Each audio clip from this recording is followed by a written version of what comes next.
Hey guys, today I want to take a look at with you this coat rack from the brand Mind Reader. We're going to talk all about the pros and the cons to this particular coat rack and help you decide if it's right for you. So let's get right into it. Let's start with functionality. That's always super important when talking about coat racks, is how much storage you can get from it and how effective that storage is. So it has 8 hooks here, which is about average for a coat rack. But what I didn't particularly like is these hooks are right over top of each other and roughly the same length. This one sticks out a little bit more, but just barely. So sometimes they can cause a little bit of a pileup when you're hanging coats directly over top of each other.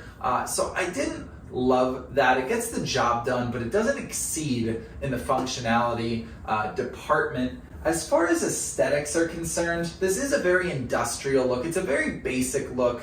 I wouldn't say it's my cup of tea, but aesthetics is a very subjective thing. But let's talk about sturdiness here. It does leave a little bit to be desired here. This is only rated for 30 pounds, which is on the low end for coat racks. But you're still going to be able to hold your coats just fine. Just don't plan on loading it up with very heavy bags or things like that, because it won't do well under that kind of stress. And then finally, you have assembly. The assembly time for this was not bad at all. It took me about 20 minutes doing it by myself, which is not the lowest, but it's definitely not the highest when it comes to coat racks. So it falls somewhere in the middle, but overall, I'm happy with a 20-minute assembly time.